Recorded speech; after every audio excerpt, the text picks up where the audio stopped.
જામનગરના નવા પદાધિકારીઓને લઈને ચર્ચા તેજ કરવામાં આવી છે। ભાજપ દ્વારા નવા પદાધિકારીઓને લઈને કવાયત તેજ કરવામાં આવી।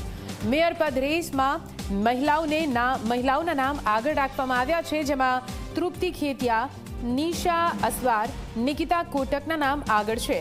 મોનિકા વ્યાસ, ખ્યાતિ મુંગરાનું નામ પણ આગળ છે। સ્ટેન્ડિંગ કમિટીના ચેરમેન માટે 5 નામ આગળ। પાર્થ કોટડિયા, આશિષ જોશી, ધવલ નાખવા આગળ ચાલી રહ્યા છે। જીતેશ શિંગાણા, જયરાજસિંહ જાડેજાનું નામ પણ ચાલી રહ્યું છે આગળ।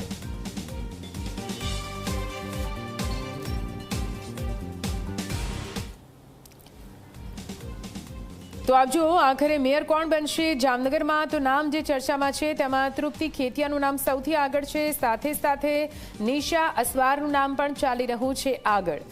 મહિલા અનામત છે। આ બેઠક 2.5 વર્ષ માટે મહિલા મેયર બનશે, જેમાં નિકિતા કોટકનું નામ પણ ચાલી રહ્યું છે આગળ। જામનગર મહાનગરપાલિકાના મેયર મોનિકા વ્યાસ પણ બની શકે છે। તો આ તમામ નામ એવા છે જે મેયરની રેસમાં છે। ખ્યાતિ મોંગરાનું નામ પણ ચાલી રહ્યું છે આગળ। તો આપ જુઓ, આ 5 નામ।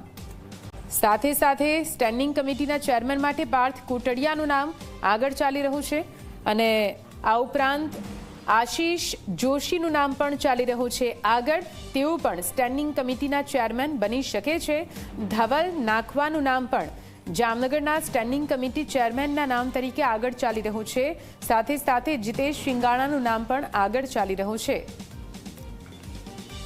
તો આપ જુઓ, સ્ટેન્ડિંગ કમિટી ચેરમેનમાં જયરાજસિંહ જાડેજાનું નામ પણ આગળ ચાલી રહ્યું છે। એટલે કે આ તમામ ઉચ્ચ પદો પર આખરે કોણ બેસે છે, કોને સત્તા હાથમાં મળે છે, તેના પર સૌની નજર।